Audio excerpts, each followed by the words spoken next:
One more right there. Jennifer, over your shoulder. Jennifer, straight ahead, right in front. Just Lawrence, if you'd be so kind, right in front of you. Right in front, Jennifer.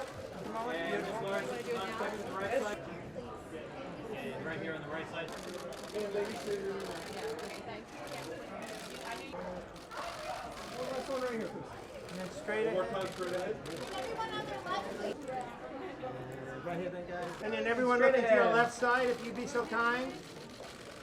Together. There were so many challenges to making this movie. It's illegal to make. It was really hard to find financing for something that you don't know how it's going to end. And we were in and out of contact for weeks, months at a time.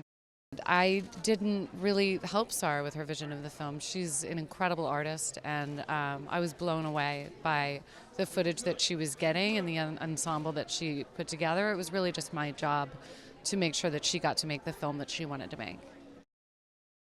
It's an incredible feeling to know that this is going to be shown all over the world, because obviously the first thing that we wanted to do was what the Taliban did not want us to do, which was get a camera into Kabul and into the hands of these women, so that we can see what is happening, what they're doing, because ideally the Taliban would like to go through the 24-hour news cycle and then for us to forget about it. The women in particular of our movie, they're unforgettable and they're incredible. Apple's been such an incredible partner. We're so lucky to have Apple and to be here, hosted by Apple tonight. In this time, this documentary actually gives an opportunity to Afghan women to bring their stories to life. While the Taliban want their voices to be lowered, this documentary is a way for Afghan women to make their voices louder.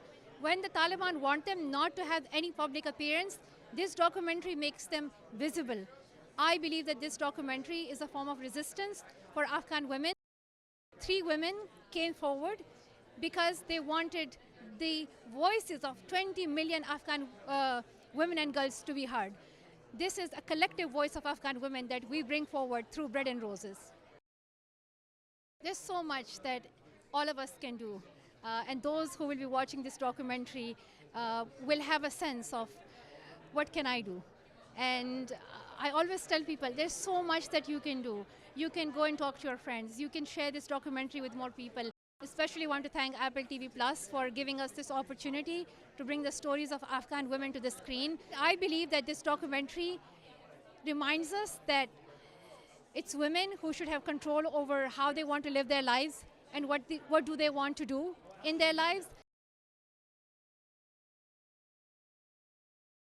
I'm a filmmaker from Afghanistan, and the story of Afghan women is my story, and I would like to dedicate my life to tell the story of women of Afghanistan. And I was thinking to do something and to raise their voice, and what better than the tool of cinema. It was important for me to represent modern women in this society, young and modern women who had ability and talent to dedicate to the society. They are ready to build this country, but they are not allowed to do that. I think there is a huge gap between our sisterhood. While other women, for example, in US and the rest of the world are doing Me Too campaign, we are still fighting for having a right to go back to school. And plus, we had so much achievement in Afghanistan as a woman, and with the collapse of Kabul, we lost all the basic rights. I hope this film could bring more change, and I believe it will.